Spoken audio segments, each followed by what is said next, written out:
And so welcome everybody. This is part 2. So same speaker, Razvan, is going to be talking again about quantum field theory. I think today you're picking up with the Poincare group, yeah? Yep. So, can you see the whiteboard, the notebook? Yep. So it's all yours. Sounds good. Right. Well, first of all, are there any questions? Not yet. Sounds good. Yeah. We were, or at least I thought I had argued that even before the very notion of relativity theory came to be, so for sure before 20th century, in what we might call pre-relativistic theoretical physics, implicitly there was a basic structure that people could stumble upon, which I would call Minkow Schematic. And that's the main topic that we'll start from today. So what I was arguing last time was that in classical field theory, if you think in the sense of, let's say, Newtonian mechanics, intrinsically in any such theory, we arrive at the wave operator, which I will recall for everybody, also known as the Lambertian Lambert operator, which, to make a choice, and something we're going to come to in a little while, is equivalent to something like this. We're going to take two derivatives, partial derivatives in one distinguished variable. Everything is real here. So t is a real variable we could think of as time. And then subtract from that Laplace operator in standard notation in 3 dimensions. So this is an operator acting on functions that depend on 4 real variables. So this is acting on, by differentiation, obviously, on f of t and r, whereby this notation I refer to traditional point in 3 dimensions. And f, a function that depends on time and space variables, coordinates, as I show it here, is to be understood as a quantity that's relevant to that particular physical theory. Not all functions you can write like that are in any way meaningful, but we are referring to dynamical variables of this type. So this operator is there whether we like it or not, and in particular it appears as the evolution, giving us the evolution of a function like this with respect to some sources. So if you have this operator and you try to solve the problem, Lambert operator acting on f equals either 0, which will be something we refer to as the homogeneous wave equation,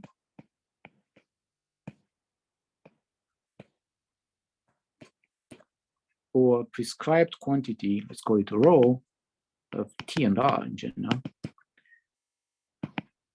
this one called sources, and this giving us the inhomogeneous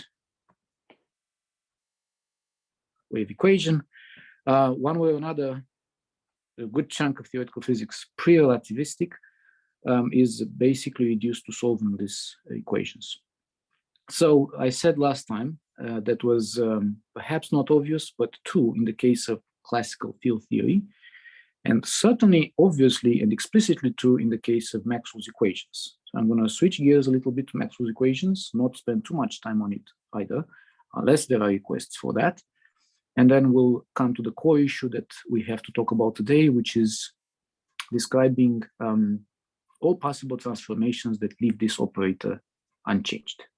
So any questions before I start saying something about Maxwell's equations? Okay, everybody's happy.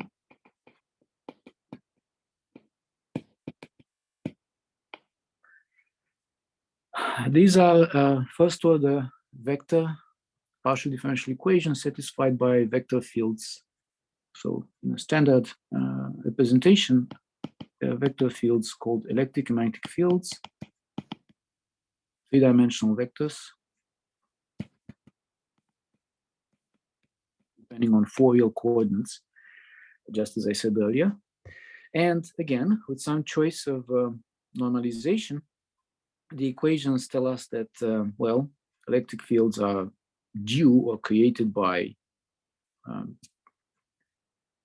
charge densities, and electric and magnetic fields seemingly due created by charge densities moving in space, or other current densities. So if we think about the one of the equations satisfied by these vector fields, it will tell us that the divergence of the electric field E happens to measure, again, with some choice of normalization, the density of electric charge at that point and that moment in time. For B, the corresponding equation is much simpler. And then you have to account for the other way of taking derivatives out of vector fields. Curl V, curl of B. I won't be writing down everything because I want to right away move to a different representation of these equations, which makes them mathematically at least more, well, simpler. It takes away the way one could distinguish between the E and B fields, which is something useful for physics, but kind of confusing when you look at the mathematical structure. So if we declare somehow that instead of solving or describing these fields, E and B, which are measurable, we go to a particular choice of what we could think of as antiderivatives in the sense of vector calculus, then those quantities give us a far more compact representation of the same equations. So we're going to go from E and B. I have to notice right away that this consists of 6 real components, 3 for each. Go to vector-static potential phi and vector potential A, but it is to say 4 real components.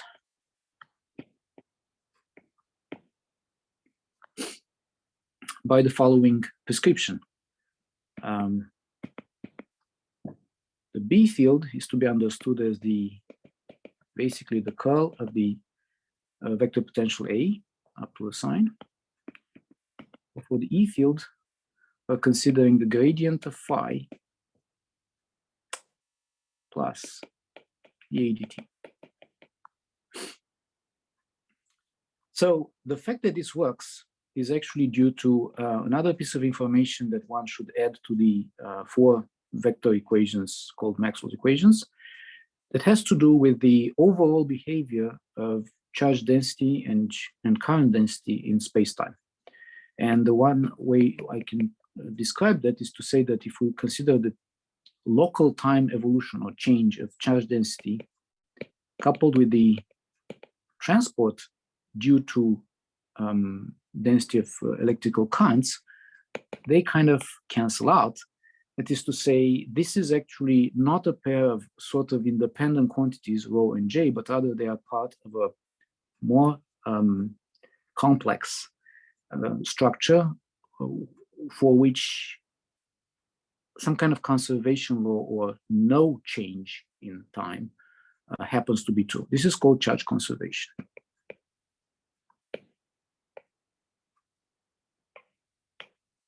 So having that as an axiom is what makes it possible to make such choices so that at the end of the day, Maxwell's equations are described by, well, for now, the wave equation 4 times over. So we're going to have this D'Alembert operator acting on the first component of this vector with 4 components I'm writing here, giving us the charge density rho. And for each of the 3 components of the vector potential A, we're going to have what stands for current density J, the very same density 3-dimensional vector that appears in the charge conservation equation. So with I think I'm I think I have the right signs. If not, the right-hand side will be flipped sign to what compared to what I have right now. So maybe it's surprising, maybe not. But if one wanted for simplicity, if you wish, to actually refer to this four-dimensional vector by one label, let me call it curly A. And I think for today, this will be confusing only when we move on to an entirely different subject, so it shouldn't be confusing. So if I think of this as a vector taking values, so it's a vector that depends on T and R, but itself is a vector in R4, then you have only one equation. So again, together with this, I'm going to put together these three vectors, charge density, and the scalar giving me the charge, local charge density, current density as charge density put together into curly J, same story. And I have only one equation.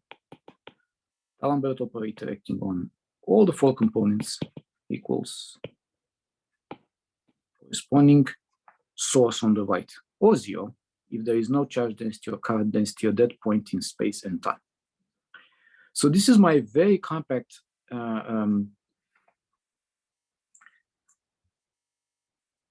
representation of Maxwell's equations, and I won't say anything else about it unless there are, questions as to what exactly is this all about, why do we need it, or rather, why do we spend any time on Maxwell's equations, since we all know them. Okay, I will take this silence as it being sufficiently clear, so we can move on to a new page and to the actual topic at hand. This operator, I keep writing it in this form, can be formally represented in the following linear algebra sense.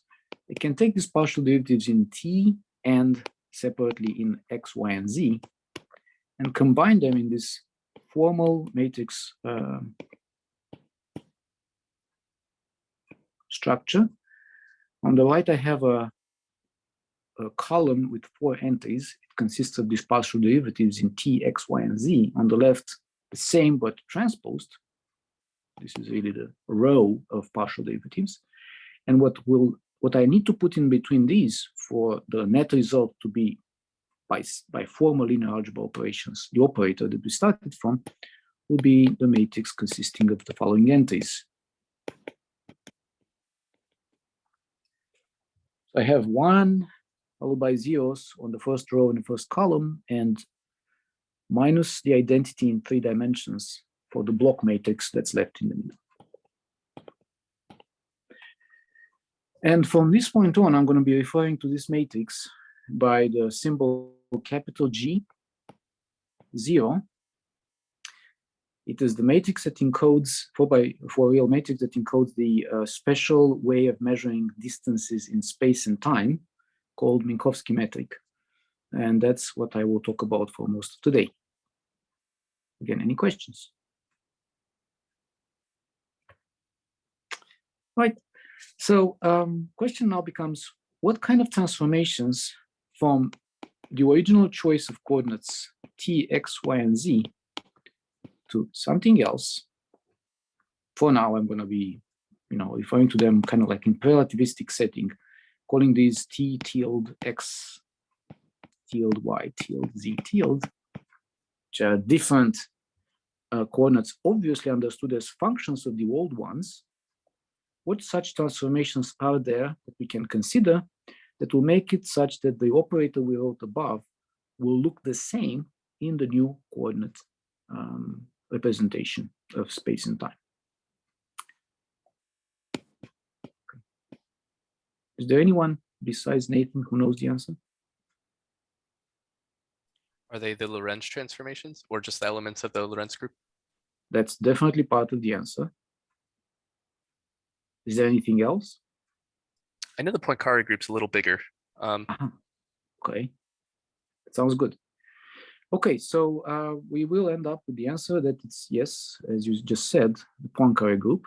And in order to fully describe that mathematically, I'm gonna take a step sideways for a couple of minutes and declare that even though we came to this question by looking at the wave operator, which I keep saying is the most natural thing to do, in fact, since we already know the answer, it doesn't hurt to actually look a little bit ahead and use the same matrix that I wrote down here to construct another object, which I've already referred to as space-time metric, the Minkow Schematic.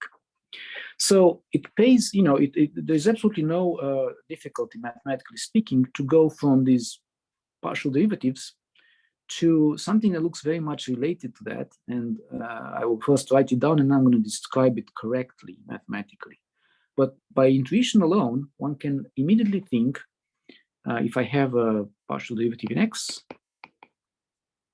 and why not to call it d to dx alpha, where alpha runs from 1 to 3 for spatial coordinates, or d to dx 0, instead of calling it time, although I know it will be distinguished, and that's exactly why I want to have it, not one of these Greek letters.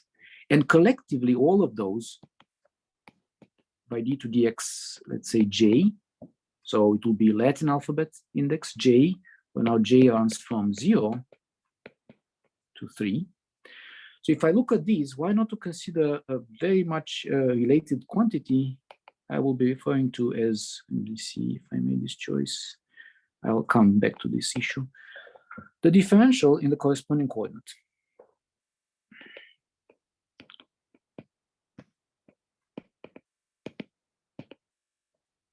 So I'm going to ask this question again, just to make sure that I'm not making anyone fall asleep. Do we all know what this stands for? What is this object actually defined to, without saying silly things like we might find ourselves saying in Calc 1 or Calc 2? How is this properly introduced from a mathematical point of view? Or is there anyone who wants to know?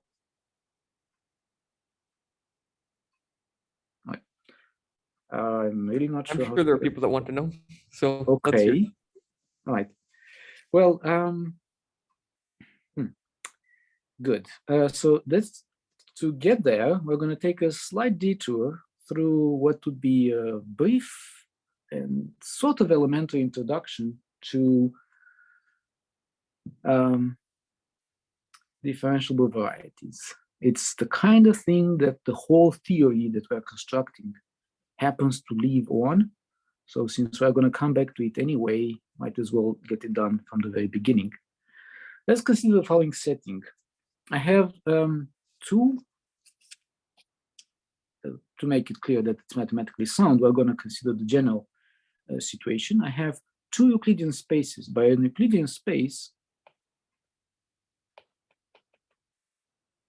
E for Euclid M, I'm referring to the copy of the vector space consisting of 4 real numbers, Rm, where I measure distances according to the Pythagorean theorem. So that way of measuring length or distance, in some sense, I will be referring to as this symbol 2. To make it very clear, if x is a vector in Rm, so it has coordinates x1 to xm, its length in this particular notation, so it comes with the index 2, lower index 2 as part of the definition. So I take this length and I square it. I declare that this is the same as the distance between the tip of the vector and the point of origin of the vector, which is always at the coordinate system origin 0, 0, 0, 0, m times. This is going to be the sum of squares of the coordinates. So with this choice, and referring to these Euclidean spaces by the letter I've introduced, we're going to have 2 of them. One is where we take our parameters from, simply because we think we understand Euclidean spaces fairly well, and we'll use them to describe something slightly more complicated. So here's one copy of these. This is EM. And here's the region. I'll give more information what that is like in that space. It's like full measure. If this is like a plane, m equals 2, then I'm describing the set that has area. If it's E3, if it's 3 dimensions, I'm describing a set that has volume. And the coordinates that I choose to refer to describe points in this space, and you make a good choice, there'll be lowercase x1, x2, what have you. So a point in here is the same as m real numbers x alpha. Now I have another copy of a Euclidean space, which is going to be bigger in the sense of number of components. So here I'm going to have En, and in En, I want to describe something that is essentially m-dimensional, but not as simple looking as these. So that will be the image of the set D under a properly chosen function. We'll be calling it f for function. But f itself at face value is a function defined on D, which is a subset of Rm, taking its values into Rn. That's all I know for sure. And n here is larger than m. This just for illustration purposes. We can bring it down to be m itself, but it takes a little bit of detail in order to do that.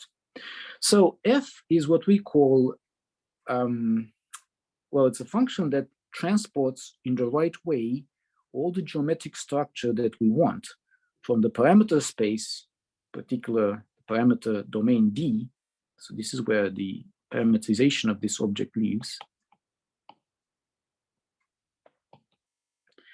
into the embedding space.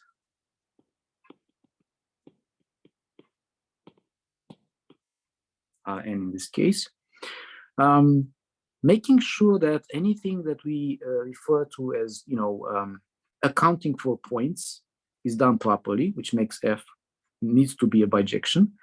Anything that we care about in terms of, things being close or in the limit coinciding, something we globally refer to as topology, is carried over without change. That makes it, the function f, a homeomorphism. And finally, when talking about differentiation, the structure is also the same in between the two sets, and altogether that makes the function f a diffeomorphism. So I'm going to write down what I've just said. F, let me make it, let's see, f defined on this set D, taking values into its own range. I will be referring to this as omega, and that's a subset of Rm, n.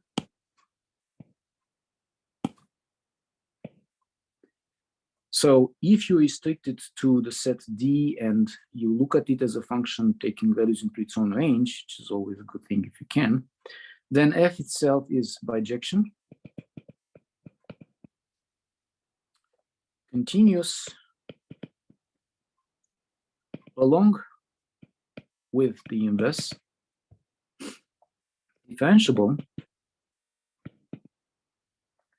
along with its inverse. And for this object, we have the name diffeomorphism.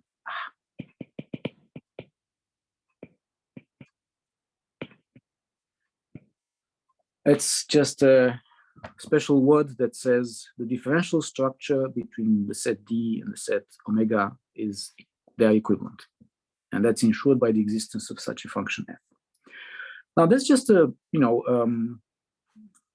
more general and fancy sounding way of saying that we have a good way of introducing coordinates on this set omega, which otherwise could look rather intimidating because of its, in Rn, its structure looking far from being like a, say, a region in the plane, if D is a set in 2 dimensions. But if we have such a structure that provides us with a way of mapping things back to this inverse into Rm, and following, say, points on a curve, or talking about neighborhoods, into the more familiar Euclidean space Rm. Anyway, this is a necessary ingredient in order to talk about the structure that omega belongs to. If we can extend this throughout, and it's true around any point on the set that we are constructing in this way, what we have is an elementary manifold.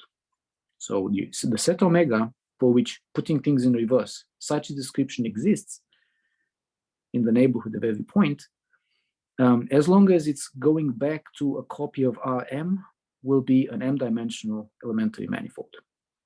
Any questions about this?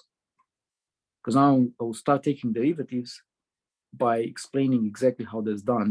I keep saying, bringing things back into something like Rm. In our case, it will be R4 at the end of the day. Okay, were there too many questions or really none? Okay, well, the slide is still up there. The point I'm trying to build up here is the following. I will now show a particular subset of the parameter set D. This was D. Think of it as in 2 dimensions if you want. And here's a curve gamma. That is to say, gamma is mapping points on the interval 0, 1, just one real variable, into Rm. Well, in fact, in D. So this is the image of the interval 0, 1. Let's say it doesn't have to be a straight line. I want to think of it as image of 0, 1. And by composing this with the function f, clearly it will give us corresponding object, which will look something like this, for where every point is by construction part of this set omega. So this was omega. And the curve I'm constructing, that thing is gamma. Gamma is the image of the curve gamma under composition with the function f. And that is allowing us to follow things around by starting from a special point we might think of as the origin of coordinate systems or whatnot. So if I now consider a function, yet another good choice. Let's see. Let f be a function from, here's where I use that symbol again, but I'm going to say what it stands for. Curly A of omega, which is by definition functions that are infinitely differentiable in all their independent arguments. So it's C infinity on the set omega as a subset of Rn, taking their values into R. So real valued functions of n variables, generically speaking, differentiable in all of those as many times as you please. This is a nice structure to have because then you kind of, it's robust with respect to addition and multiplication. That's definitely going to, any sum or product of 2 such functions will be in the same set. And that's why, in fact, algebraically speaking, it gives us what we call an algebra. It's algebra of smooth functions.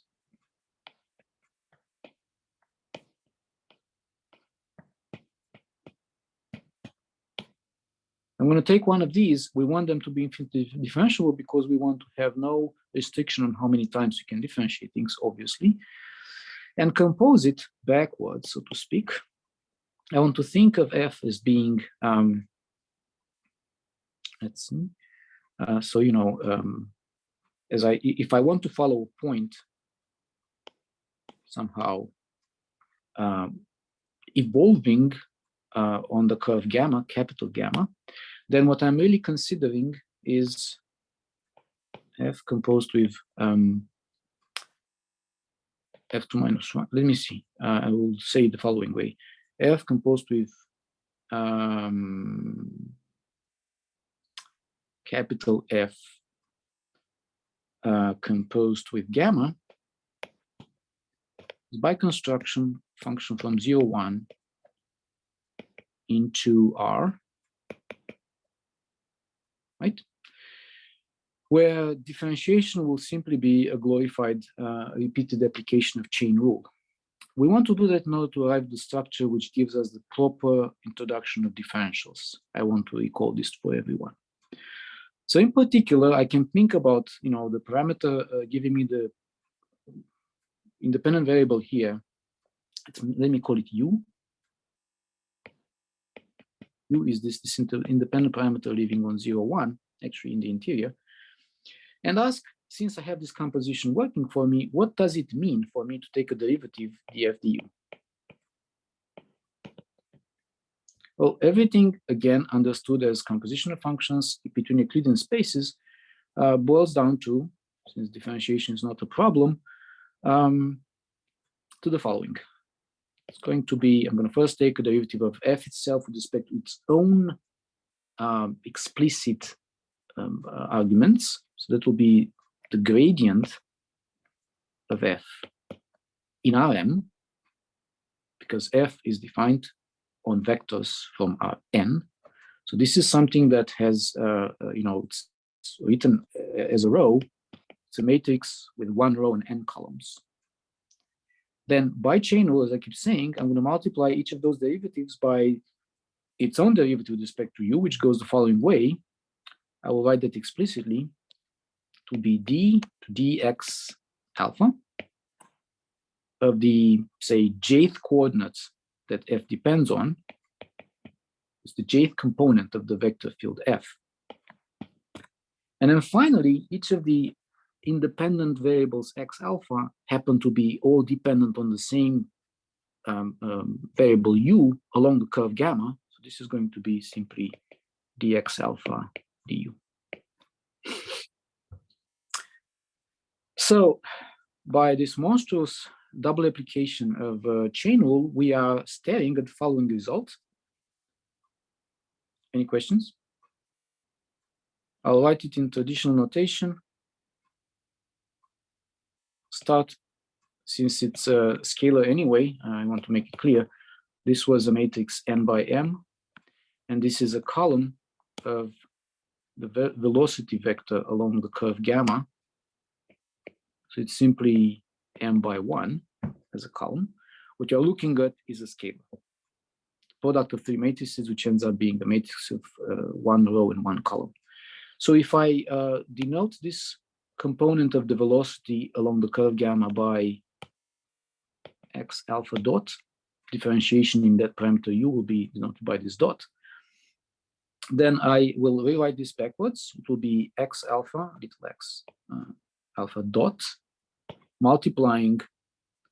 I will now rewrite this object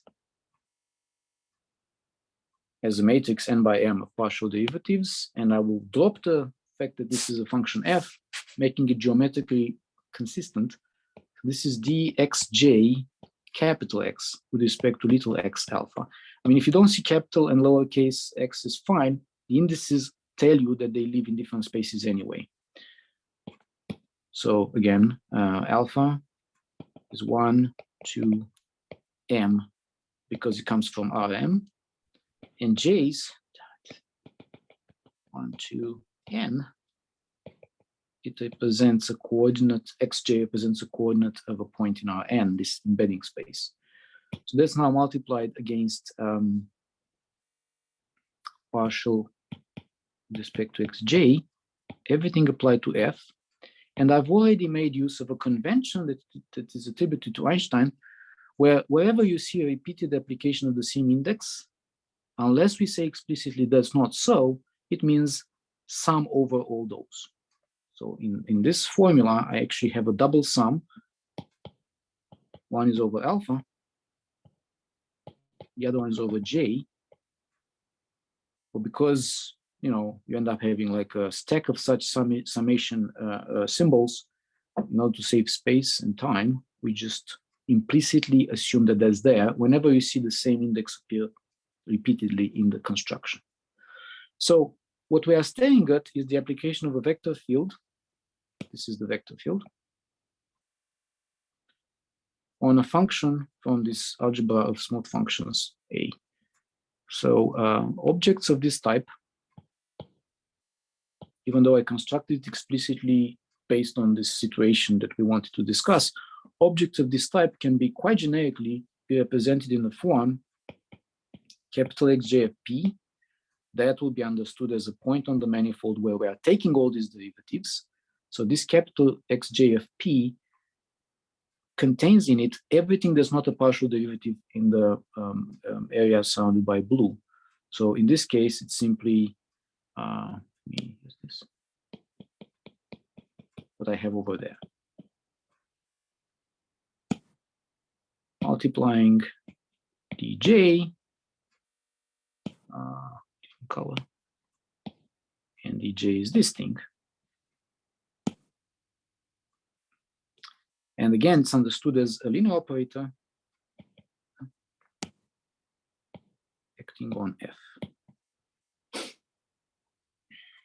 Well, clearly these operators live in some space.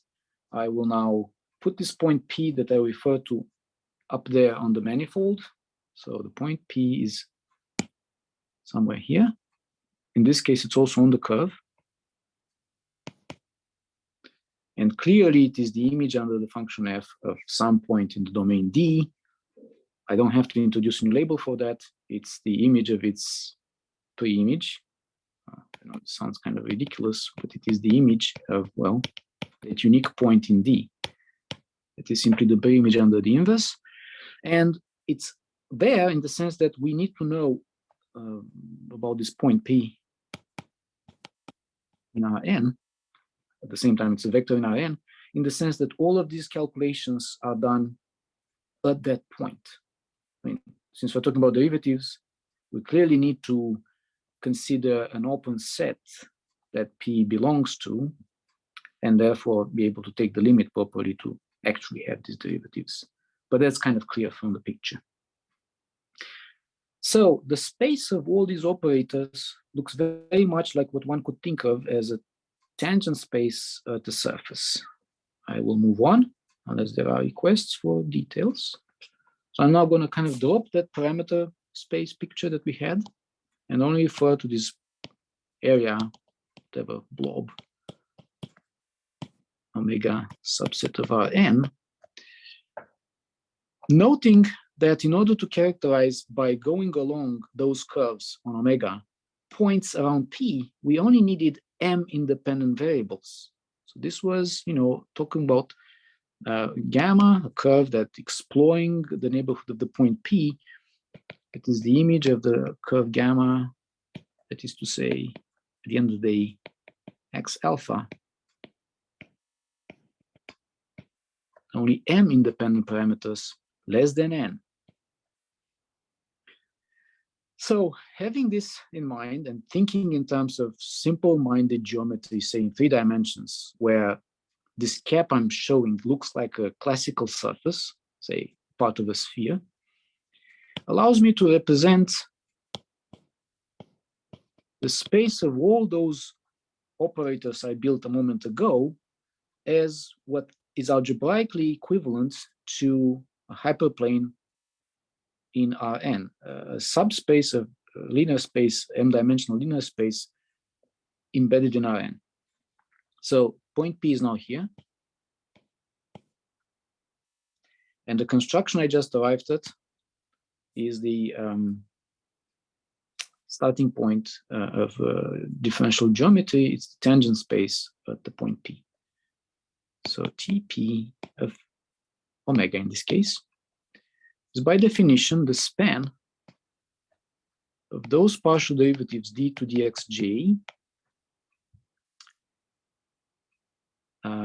taken as a set of linearly independent variables. So clearly there's a couple of them that are extra, since we know m should be sufficient, but we start with n larger than m. And it's the span over that algebra of smooth functions. Now this looks like saying that it's a vector space, but because this algebra is itself not a field like R or C, There's a technical difference between these two, and the proper name for it is a module, but we can very well think of it as being a vector space looking like a tangent space, the way I showed it over there. This is called tangent space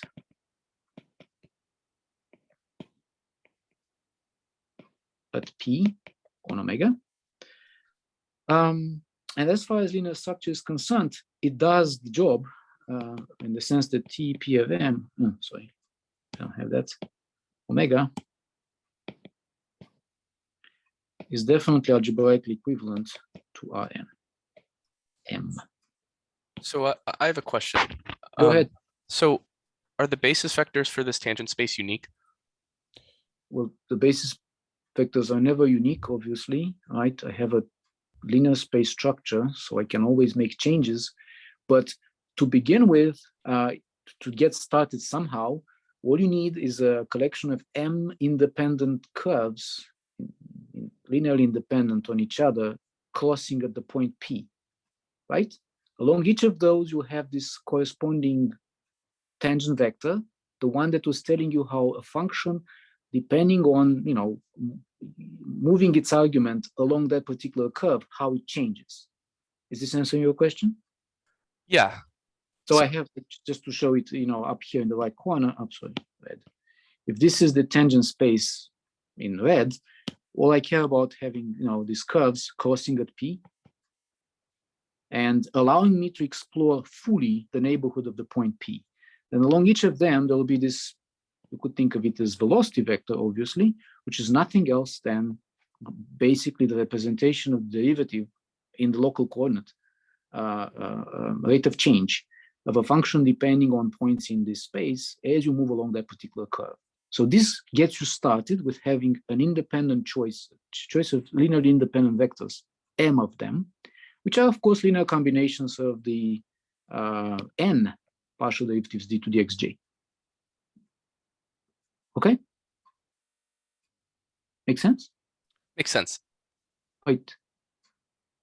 So, you thought that there were 3 independent coordinates there, but in fact, in the neighborhood of that point, and if you stay stuck to that set omega, 2 is enough, which means there is some particular combination of those partial derivatives, which we could call by another label, obviously, and there's just the 2 of them, out of which I create a linear span.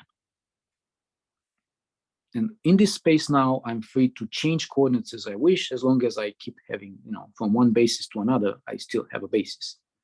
So it's not unique in the sense of linear algebra, obviously. Any other questions?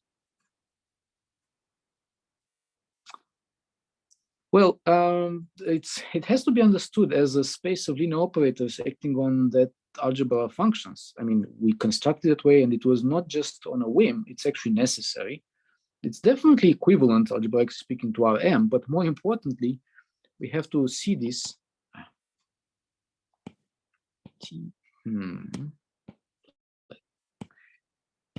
Tp of omega being a subset of the space of linear operators acting on A, giving us elements for A again.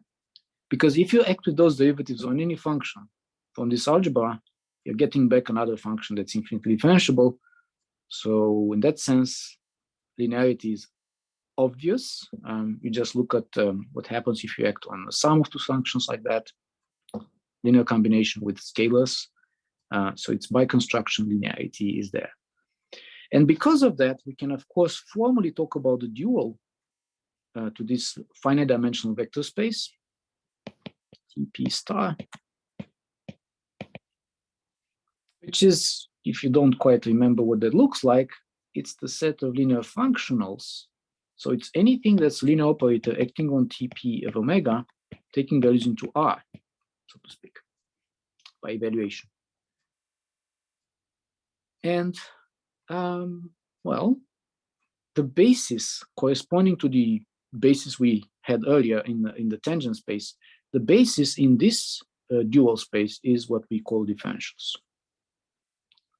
So we will refer to them by the usual symbol dxj, and the span as well, to make it work, will be made up of this not constants really, but smooth functions, but we can ignore that for now. That is called cotangent space. And we quite formally state that the way these differentials act on the basis in the vector space is by leaving all but the corresponding one alone. And when acting on it, you're getting just one. That's, of course, nothing else than what you'd expect from acting on the vector in Rm. It's made of zeros throughout except at the kth row by matrix action, so to speak, of another vector from the same basis, which is non-zero at the jth column. And in this case, what you're saying is that the dot product of these two vectors, or rather the linear action of Ej transposed on Ek, if these are canonical bases in an Euclidean space, is simply delta Kj, Jk, Kronecker delta, 0 if J different from K, 1 if J equals to K. So this is the definition, which is consistent and allows us to talk about differentials in a consistent manner, not thinking of them as being in any way some kind of infinitesimal lengths or anything else like that, that well, people like Newton were allowed to play with, but we cannot, because we know it's inconsistent and it actually doesn't serve any purpose. So any questions before I go back to the picture on Minkow schematic and express it with respect to these spaces in the cotangent space? Yeah, I have a question. So have you then identified in the finite dimensional case these covectors and row vectors? Well, they are, the Rm is equivalent to itself. It's isomorphic to itself. I can think of Rm as being a span over columns made up of m real numbers or rows. There's absolutely no difference between these two, right? However, if I made the choice to think of the vectors Ek as being column vectors, then the trick I'm playing here is to simply realize that all linear functionals on this vector space are linear combinations of corresponding row vectors, and there's nothing else. Right? Of course, they are one and the same because there is only one m-dimensional real space. That's Rm, no matter how you look at it. However, we can think of the row vector on the left as being a linear function. When I take linear combination of these, I'm simply describing them that way. But of course, there's this clear isomorphism between the bases, which is as simple as taking transposition. Okay. I'm sorry, have I confused you? You seem to understand. No. That's good. You cleared that up. Thank you. Okay. In fact, I have to note that the notion of dual is quite far-reaching in math in general. I wouldn't even say in algebra because it goes beyond that, really. We have dual structures in functional analysis. We have dual structures in topology. We have duality going really far. And these are simply specific instances of duality. Duality of vectors is basically equivalent to taking transposition when you can. Duality in complex numbers, which are also two-dimensional vectors, is the same as conjugation. And that's exactly the same as transposition if you do it the right way.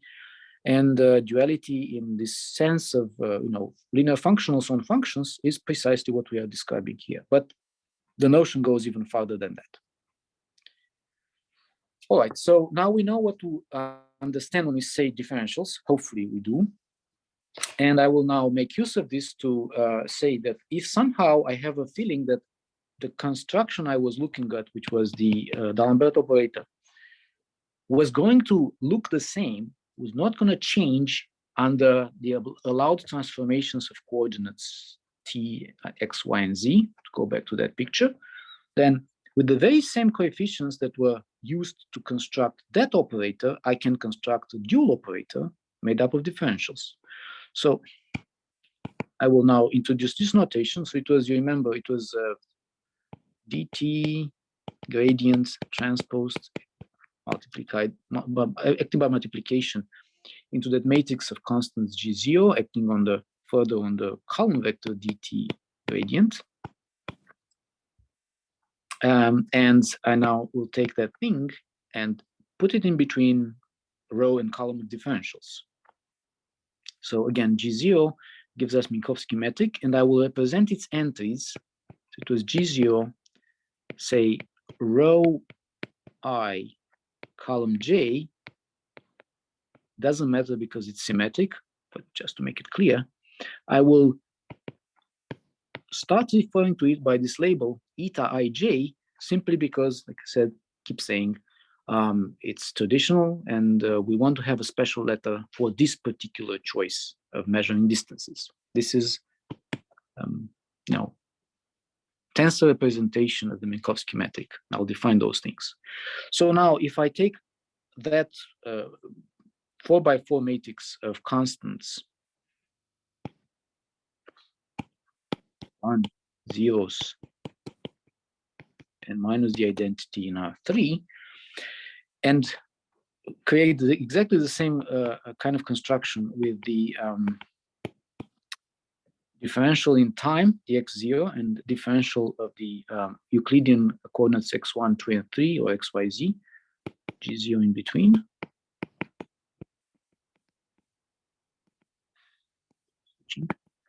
This is the same as eta ij, dxi, dxj, ij running from 0 to 3. Then we have finally arrived at the formal definition of Minkow schematic.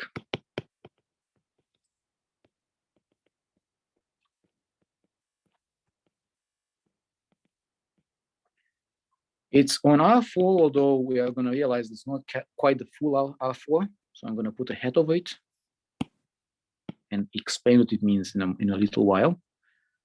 On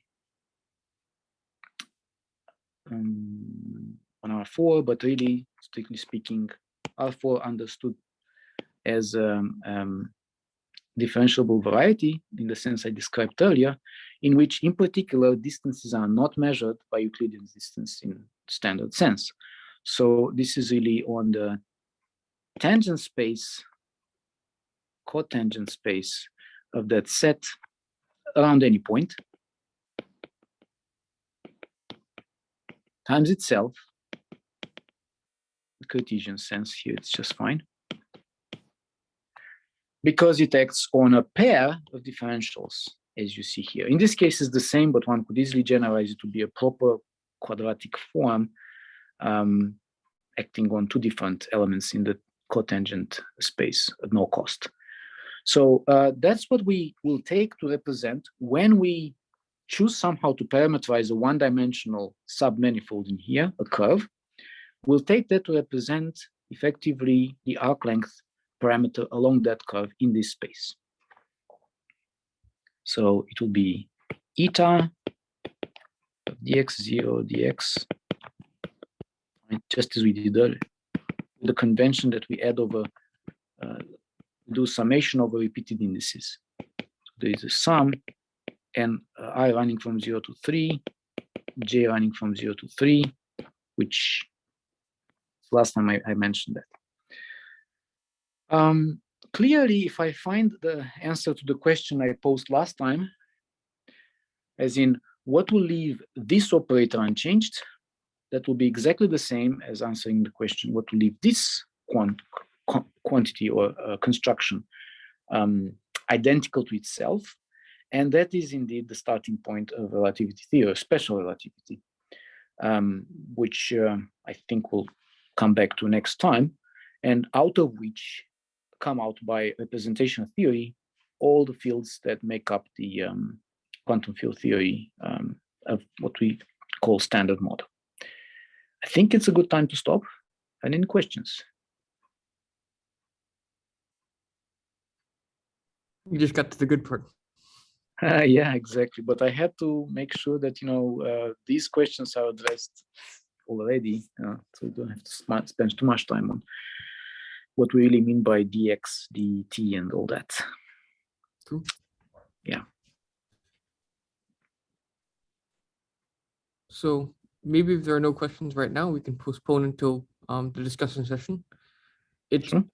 going to be sort of informal probably. So we're just in the top room. So Do you want me there? yeah, if you want to come. Yeah, Um, in a few minutes maybe. Yeah. There's no analysis seminar, so something I to know. do. So I'll stop the So recording real quick. it's 1:30 or your room? Downstairs, so my room. Okay.